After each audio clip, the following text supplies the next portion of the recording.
ఇక ఎగువన కురుస్తున్నటువంటి వర్షాలతో ప్రాజెక్టులన్నీ కూడా నిండుకుండలా మారాయి. ఎడతెరిపలేని వర్షాలతో డ్యాంలు జలకళను సంతరించుకున్నాయి.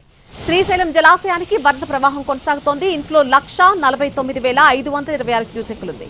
దీంతో 2 రేడియల్ క్రస్ట్ గేట్లు 10 అడుగుల మేర ఎత్తి నీటిని దిగువకు విడుదల చేస్తున్నారు.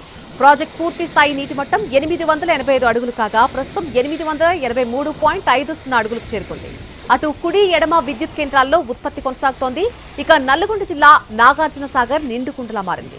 ప్రాజెక్ట్ ఇన్ఫ్లో 1,20,773 క్యూసెక్కులకు చేరడంతో 6,598 క్యూసెక్కుల నీటిని దిగువకు విడుదల చేస్తున్నారు. సాగర్ పూర్తి స్థాయి నీటి మట్టం 590 అడుగులుండగా ప్రస్తుతం నీటి మట్టం 577.60 అడుగులకు చేరుకుంది. అటు కర్నూలు జిల్లాలో సుంకేశ్ల జలాశయానికి కూడా వరద ఉధృతి పెరిగింది. ప్రాజెక్ట్ ఇన్ఫ్లో చూస్తే 37,000 క్యూసెక్కులకు చేరడంతో 7 గేట్లు ఎత్తి 34,488 క్యూసెక్కులను దిగువకు విడుదల చేస్తున్నారు. అటు ఏలూరు జిల్లా పోలవరం ప్రాజెక్టు వద్ద గోదావరికి వరద ఉధృతి పెరుగుతోంది.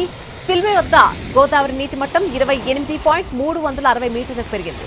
ఎగువ దిగువ కాపర్ డ్యాంల మధ్య నీటి మట్టం 15.750 మీటర్లుగా ఉంది. ప్రాజెక్ట్ స్పిల్వేలో 48 గేట్ల నుంచి 2,41,048 క్యూసెక్కుల నీటిని దిగువకు వదులుతున్నారు.